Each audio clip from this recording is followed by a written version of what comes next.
आज आम जानिबा औषध गुण भरपूर जुआणी। जुआणी इंग्राजी या अंजवाइन कहती।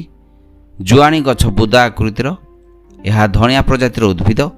जुआणी मंजी रे अनेक प्रकार खनिज पदार्थर मिश्रण रही जहाँ आम शरीर पर बहुत लाभदायक अटे। एथिरु बाहर करा जाउथुवा तेल अनेक प्रकार औषध तैयारी व्यवहृत होता है। जुआणी व्यवहार करी थंडा, अदृश्यता, पेट जंत्रणा, अर्थाइटिस, व्रण दूर करने व्यवहृत होता है। भारत में महाराष्ट्र, पश्चिमबंग, राजस्थान, उत्तर प्रदेश, पंजाब, तमिलनाडु, बिहार, आंध्र प्रदेश एवं मध्य प्रदेश में जुआणी चाष बहुल मात्रा करा जायଥାଏ।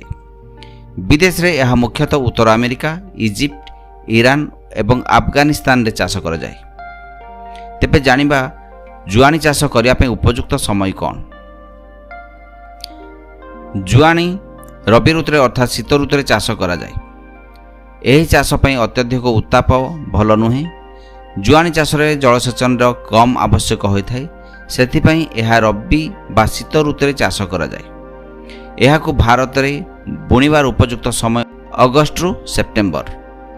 जुआणी चाष पे माटी, जलवायु एवं तापमात्रा भल निष्कासित उर्वर माटी अंजुआइन चाष पे उपयुक्त विवेचना करा जाय। यह व्यतीत जदि आपण अधिक अमल पाइबाकू चाहती तेबे आपण यहाकू बालिया माटी चाष करबा उचित। उच्च आर्द्रता एवं जलसेचन सहित यही चाष करा जाय पारिबो नाही।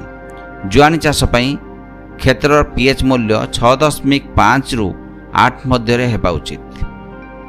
जुआणी गछ ट्रॉपिकल जलवायु पे उपयुक्त, सेथिपई यार उद्भिद गुड़िक भल बढ़िया ठंडा जलवायु आवश्यक करे, किंतु फूल मंजी पाचिया समय यार उद्भिद गरम जलवायु आवश्यक करे एवं यह खोला सूर्य किरण आवश्यक करे। जुआणी उद्भिद गुड़िक आरंभ में बढ़िया 20 रु 25 डिग्री सेल्सियस तापमात्रा आवश्यक करती। शीत ऋतु में यह उद्भिद गुड़िक सर्वनिम्न तापमात्रा 10 डिग्री तापमात्रा वृद्धि पाई थाए। उद्भिद गुड़िक लगा जाइथिबा जुआणी मंजी गुड़िक पाचिया 30 डिग्री पर्यंत तापमात्रा आवश्यक करथाए। एहीपरि भाबरे जुआणी चाष करंतु एवं आपनकर अर्थनैतिक सुदृढ़ करंतु।